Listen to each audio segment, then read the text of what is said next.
When it comes to parks and green spaces, for a city, London does a pretty good job. You could pick Hyde Park, Regent's Park, the entire borough of Richmond, more or less. Yet, right here is somewhere considerably smaller, but arguably considerably more beautiful. Nestled within this unassuming patch of West London, you will find the Kyoto Garden of Holland Park.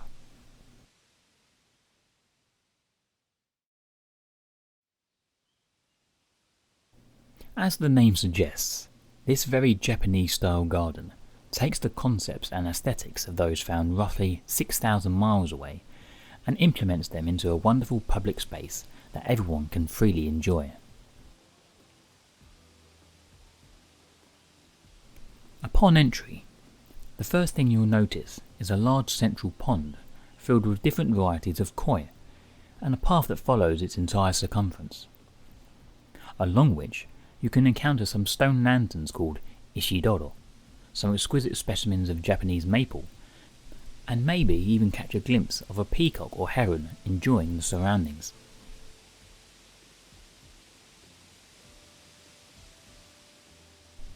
Yet, a prominent feature is that of a multi-tiered waterfall.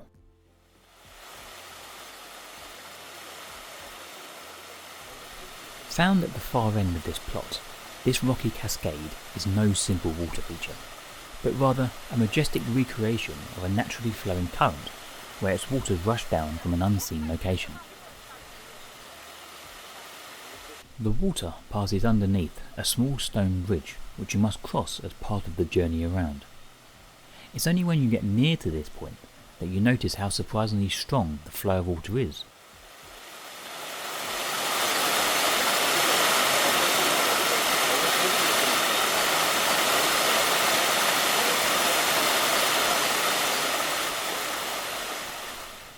Altogether, these components create an ideal space for quiet contemplation.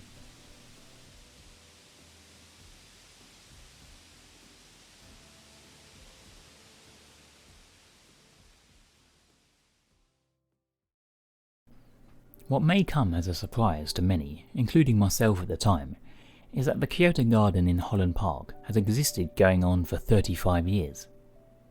It was built by a team of Japanese gardeners from numerous Kyoto-based garden companies, led by a man named Shoji Nakahara, who also designed it, and was opened in 1991 by the then Prince of Wales, who is now King Charles III, and the then Crown Prince of Japan, Naruhito, who is now the Emperor of Japan. It was a donation by the Kyoto Chamber of Commerce and Industry as part of the Japan Festival that ran for several months in the second half of that year, bringing a grand celebration of Japanese culture to the UK. The event coincided with the celebration of 100 years of the Japan Society in the UK and offered a fantastic opportunity to celebrate and strengthen ties between the two countries. It's not a large space by any means. If we're talking walking time, it would take approximately 2 minutes to fully complete a lap, but that would mean not taking in anything the garden has to offer. Realistically, you could spend quite a while here.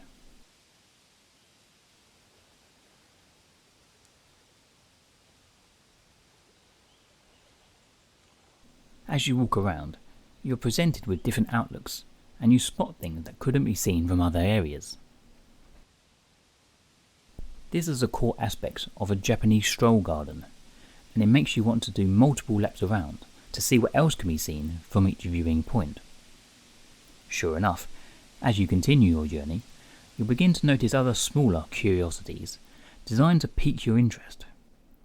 Stonework and rocky formations in particular are plentiful here, much like in Japan, and are often used as a form of symbolism to represent islands and land formations. Yet, even at a basic level, they offer a contrast to the abundance of greenery and softer elements that is pleasing to look at. This adherence to the Japanese garden aesthetic and to the core design principles mean you could genuinely forget for a brief moment where you are.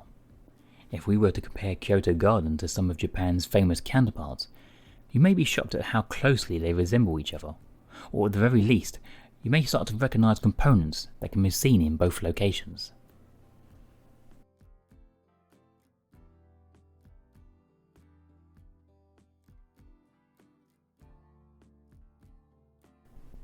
The continued cooperative and harmonious nature between the United Kingdom and Japan is exemplified in the design and placement of the Kyoto Garden, where this very Japanese scene fits totally at ease within the surroundings of Holland Park. It creates an atmosphere that is unique in London, despite the countless other parks and green spaces, even those that include their own nod to Japanese design. Here, you can't see the London skyline, or the sounds of a bustling city, only the sway of trees and the sound of water. In fact, for a moment, you could in fact fool yourself into thinking you really were those 6,000 miles away.